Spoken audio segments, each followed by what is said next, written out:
Welcome to the Maritime Perspectives, your one-stop shop for diving deep into the complex and challenging world of the maritime industry. In our inaugural episode, we fasten our life jackets and delve into the nuts and bolts of safety management system, the cornerstone of safe, efficient, and responsible maritime operations. Greetings and welcome to the premiere episode of the Maritime Perspectives. I am Chief Mate Roel Perez, and I've always been fascinated by the maritime world, its history, its challenges, and its triumphs. Today, we set sail on our first leg of the journey, exploring the critical role of safety management systems, or SMS, in ensuring the safety of lives and the environment at sea. A topic essential for both students and professionals seeking to understand the critical role of safety in the maritime world. Did you know that SMS is not just about paperwork, but a holistic approach to identifying and mitigating risk? Stay tuned as we unpack the essentials of SMS and why it's more relevant than ever in today's maritime landscape. Have you ever wondered why safety is so important in maritime operations? Let's dive into that. Our focus in this segment is the Shipboard Safety Management System, most commonly known as SMS. What is it? Well, in a nutshell, it's a structured and documented system enabling ship personnel to implement the ship owner's safety and environmental protection policy. The Shipboard Safety Management System is a structured framework established by ship owners and operators to ensure the safe operation of vessels and the protection of the environment. It is required by International Safety Management Code, which was adopted by the IMO, or the International Maritime Organization, to promote the implementation of effective safety management practices in the maritime industry. Key aspects of the shipboard SMS include safety management objectives. The SMS sets out specific safety management objectives and policies to be followed by the crew and personnel on board. These objectives are aimed at preventing accidents, injuries, and pollution incidents while promoting a culture of safety and environmental stewardship. Another one is procedures and guidelines. The SMS establishes procedures, guidelines, and operating instructions for all aspects of shipboard operation, including navigation, machinery maintenance, cargo handling, and emergency response. These procedures ensure that tasks are performed safely and in accordance with established standards and best practices. Another one is training and competence. The SMS emphasizes the importance of training and competence for all personnel on board, including officers, crew members, and shore-based staff. Training programs are designed to provide individuals with the necessary skills and knowledge to perform their duties safely and effectively. Another one is reporting and investigation. The SMS includes provisions for the reporting and investigation of accidents, incidents, near misses, and hazardous conditions. Incident reports are analyzed to identify root causes and corrective actions with the goal of preventing similar occurrences in the future. Continuous improvement. The SMS promotes a culture of continuous improvement where lessons learned from incidents and feedback from crew members are used to enhance safety management practices. Regular audits and reviews of the SMS ensure that it remains effective and relevant to the changing needs of the vessel and its operating environment.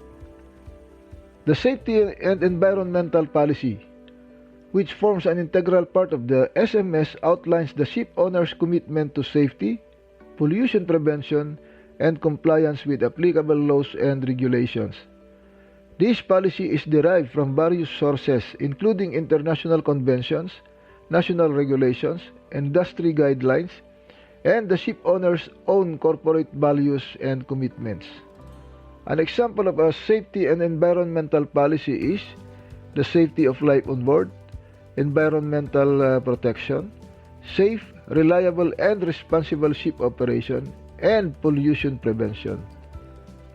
In summary, the Shipboard SMS is a comprehensive framework required by the ISM code to ensure the safe and environmentally responsible operation of vessels.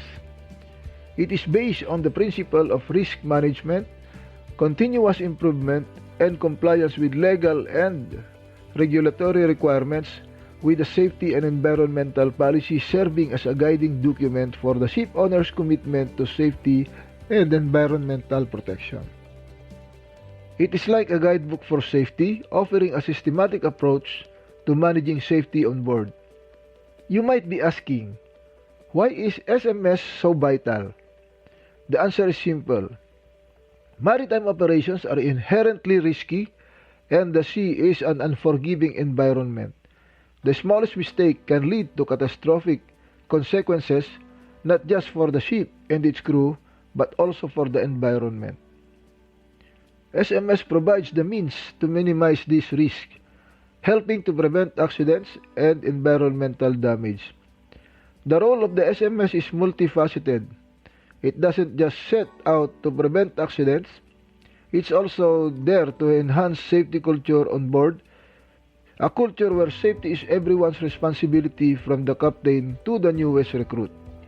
It fosters a proactive approach to safety where potential hazards are identified and mitigated before they become serious issues. Moreover, SMS provides a framework for continuous improvement. It's not a one-and-done deal. It's a dynamic system that evolves over time, refining and improving safety procedures and practices in response to new information, technology, and feedback. This constant evolution is what makes SMS so effective at keeping our seas safer. So why should you care about SMS? Because understanding and implementing an effective SMS is the key to safer, more efficient maritime operations. It's the key to safeguarding not only your life and the lives of your shipmates, but also the maritime environment that we all share. Understanding the importance of SMS in maritime operations is the first step towards ensuring safer seas. The first principle of the SMS is risk assessment and hazard identification. This principle forms the bedrock of safety management systems in maritime operations. It's all about identifying potential hazards that could pose risk to the safety and security of the crew, the vessel, and the environment. But identification is only half the battle. Once we've identified these hazards, the next step is to assess them. Risk assessment involves evaluating the potential impact of each identified hazard and the likelihood of its occurrence. This step is crucial as it helps us understand the level of risk each hazard presents and prioritize our safety measures accordingly. In the maritime world, we use several methods of risk assessment. One of the most common is job safety analysis. This process involves breaking down a job into each individual task and determining preventive measures to mitigate this risk. Another valuable tool is our risk assessment arsenal is the risk matrix. This is a visual tool that helps us categorize risk based on their likelihood and severity. By plotting our hazards on the matrix, we can easily identify the high-risk areas that need immediate attention and lower-risk areas that we can monitor and control over time. In a company's safety management system, there is a procedure regarding risk assessment. So you can just follow these recommendations from the company or from the company safety management system. Remember, the goal of risk assessment and hazard identification isn't to eliminate all risk. That simply is not possible. Instead, the aim is to reduce risk to as low as reasonably practicable. This concept is a key tenet of safety management in the maritime industry. Risk assessment and hazard identification are ongoing processes. As conditions change, new risks may emerge and old ones may become more or less significant. That's why it's important to regularly revisit our risk assessments and adjust our safety measures as needed. Being able to identify and assess risk is fundamental to ensuring safety on board. It sets the stage for all other principles of safety management, from developing procedures and guidelines to training crew members and to reporting and investigating incidents. And most importantly, it helps us create a safer, more secure environment for everyone on board. Procedures and guidelines from the next principle of SMS. Navigating the vast ocean is no easy task. It's a world where the unpredictable meets the unexpected. That's where procedures and guidelines come in, serving as the compass guiding every voyage. They provide clear instructions for the safe operation of the ship, helping the crew navigate through any storm. Imagine, for instance, the vessel encounters a fire on board. Panic can easily ensue without a well-structured action plan. However, with an established emergency response plan, crew members know their roles, the steps to take, and how to coordinate their efforts effectively. The situation becomes manageable, and safety is prioritized. But these procedures and guidelines don't just appear out of thin air. They are developed meticulously, taking into account the vessel specifics, the nature of the operation, and potential emergency scenarios. They are then documented as standard operating procedures, or SOPs, forming a comprehensive guidebook for the crew. Yet the story doesn't end with the creation of SOPs. They must be implemented effectively, which involves educating the crew about them, conducting regular drills and exercises, and ensuring they are followed stringently. It's also crucial to remember that these procedures and guidelines are not set in stone. They should be reviewed and updated regularly, incorporating the lessons learned from the past experiences, near misses, and changes in the maritime environment. This constant refinement is what makes them a robust tool for ensuring safety at sea. In essence, procedures and guidelines are more than just pages in a manual. They are a living, breathing aspect of the Shipboard Safety Management System. They reflect the organization's commitment to safety, serving as a testament to its dedication to protect both the crew and the environment. So when we talk about procedures and guidelines, we're talking about a culture of safety, a culture of preparedness, and a culture of continual learning. Because the maritime world, being prepared is not just about being ready for the dangers of today, but also the uncertainties of tomorrow. Clear procedures and guidelines are the backbone of any effective safety management system. Training and competence is another crucial principle of the SMS. Indeed, the success of a shipboard safety management system hinges on the expertise and readiness of the vessel's crew. Let's delve into this principle. The maritime world is a symphony of complex operations and intricate machinery. To navigate this landscape effectively and safely, the crew must be well trained. Training equips the crew with the knowledge and skills to perform their duties safely and efficiently. It's not just about learning the ropes, it's about understanding the why and how behind every procedure and process.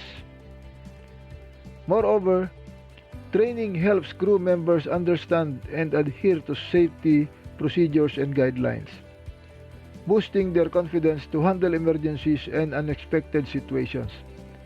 This preparedness is essential in the unpredictable environment of the sea. But training is not a one-off event. It is an ongoing process that ensures crew members are up to date with the latest safety standards, operational procedures, and technological advancements. Regular drills and exercises, for instance, are instrumental in reinforcing safety procedures and preparing the crew for real-life emergencies. Now, let's talk about competence. Competence goes beyond just having the necessary skill and knowledge. It's about being able to apply that knowledge effectively in a real-world context. It's about being able to make sound decisions under pressure and act swiftly when the situation demands it. Building crew competence is not a task to be taken lightly.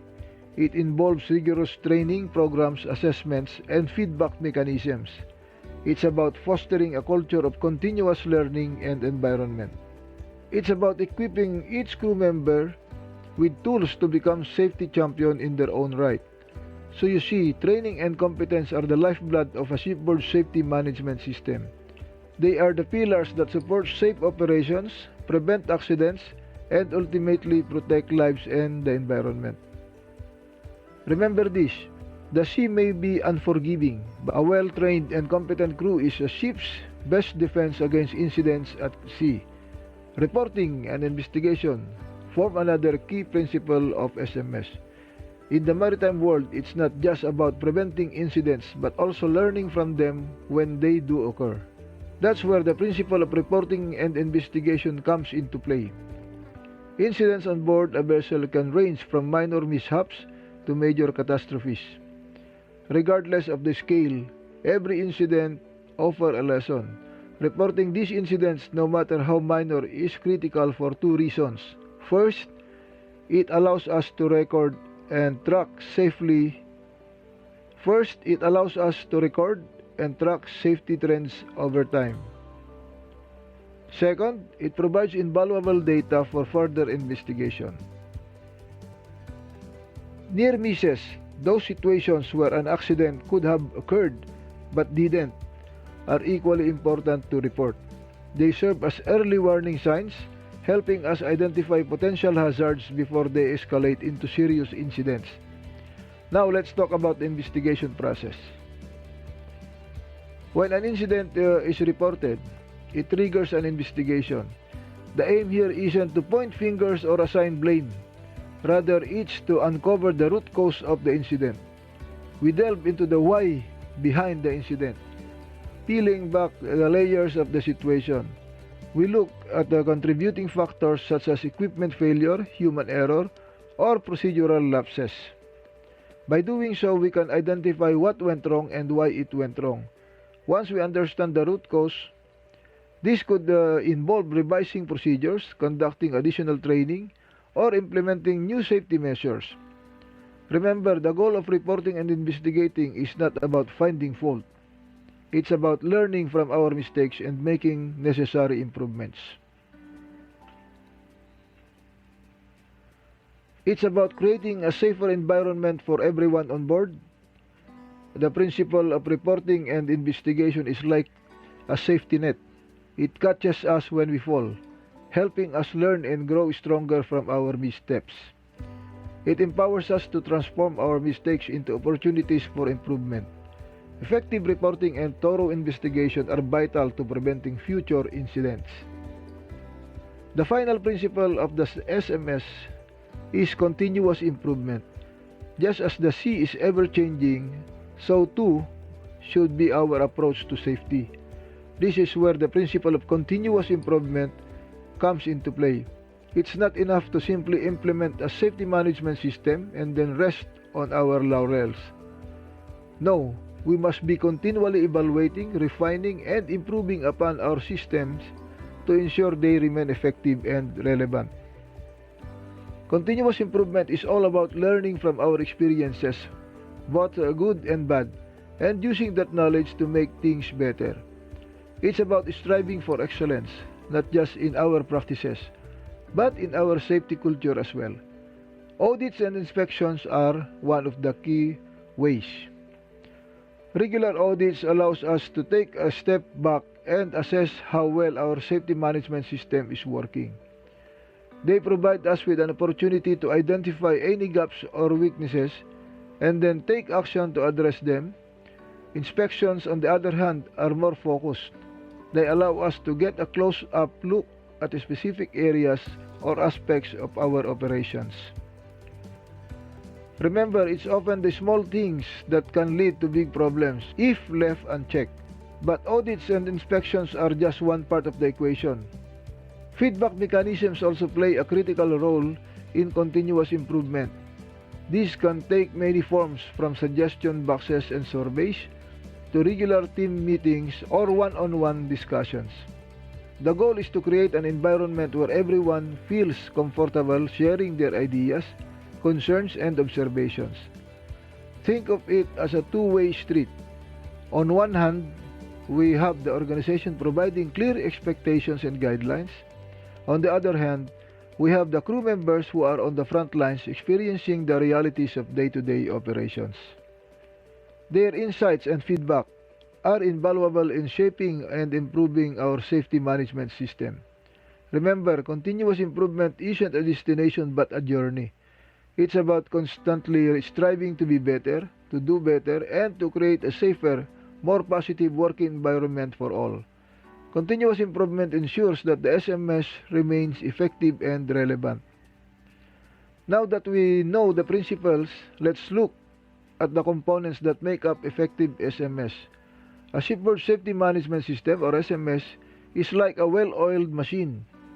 Each part plays a crucial role in ensuring it runs smoothly. Firstly, we have the safety policy. This is a commitment from the top-level management to safety, setting the tone for the entire organization. It's a declaration that safety is a priority and everyone on board is expected to adhere to it. Secondly, we have the safety objectives. These are clear, measurable targets that the vessel aims to achieve in terms of safety. They provide a roadmap for the crew, guiding them towards safer operations. Then we have the roles and responsibilities. Clear definitions of who does what is essential. Everyone on board should know their role in maintaining safety, from the captain to the newest recruit. Next is communication. Clear, open channels of communication are crucial in a safety management system. Safety-related information needs to flow freely, ensuring everyone is on the same page. Finally, we have documentation. This includes everything from the procedures and guidelines to records of training and inspections. It's like the vessel's safety diary, documenting its journey towards safer operations. Each of these components is a cog in the safety machinery. The safety policy sets the tone. The safety objectives provide the roadmap. Roles and responsibilities ensure everyone knows their part. Communication keeps everyone informed, and documentation keeps track of it all. But remember, an effective SMS isn't just about having these components. It's how they are implemented that counts. The safety policy should be more than just words on paper. Safety objectives should be realistic and achievable. Roles and responsibilities should be understood and taken seriously. Communication should be encouraged and facilitated. And documentation should be maintained diligently. These components, when implemented correctly, make a robust and effective SMS. Ever wondered how SMS contributes to safety culture on board? Just as the skeletal system gives structure to the body, a Shipboard Safety Management System, or SMS, provides the framework for a robust safety culture in maritime operations. At its core, SMS is more than a set of guidelines. It's a mindset that prioritizes safety above everything else. In essence, it's about fostering an environment where safety is everyone's responsibility, from the captain right down to the newest recruit. This is where leadership plays a pivotal role. Leaders set the tone for the culture on board, and their commitment to safety trickles down to every member of the crew. Accountability is another key factor in building a safety culture. With a well-implemented SMS, every person on board is held accountable for their actions and decisions. So whether it's a routine task or an emergency situation, each crew member understands the implications of their actions and the role they play in maintaining safety at sea. But how do we ensure everyone is on the same page? This is where teamwork enters the scene. An effective SMS promotes open communication, collaboration, and mutual respect among crew members.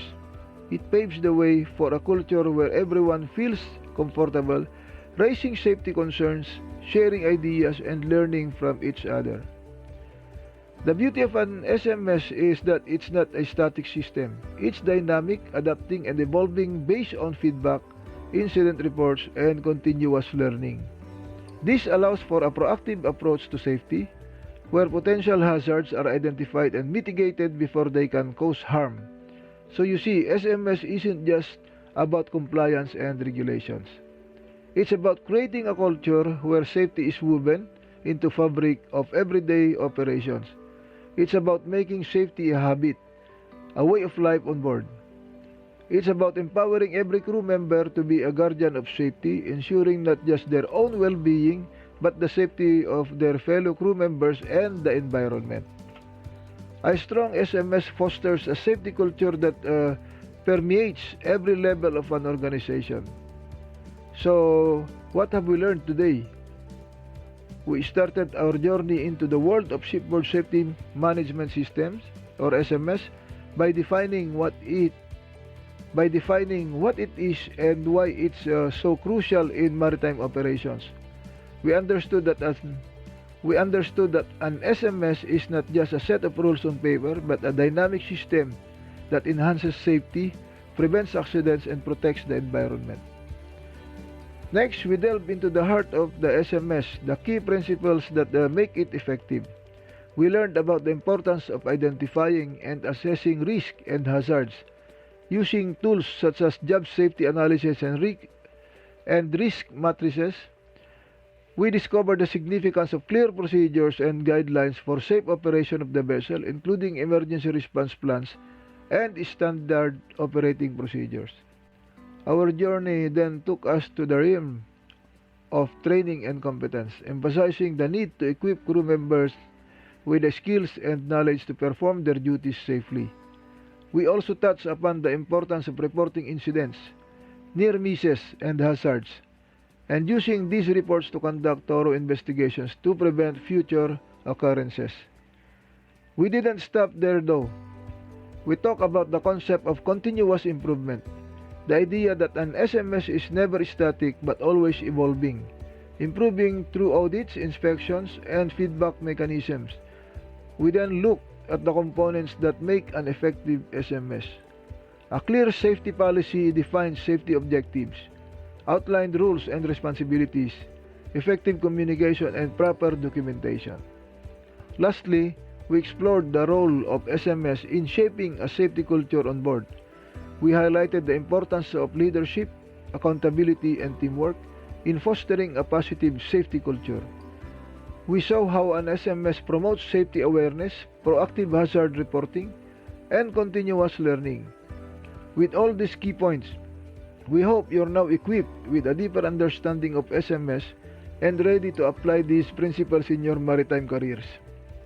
Because in the end, the goal is not just to know safety, but to live it, breathe it, and make it a part of our everyday operations. Remember, safety is not just a checklist, it's a culture. And that culture starts with a strong safety management system, or SMS.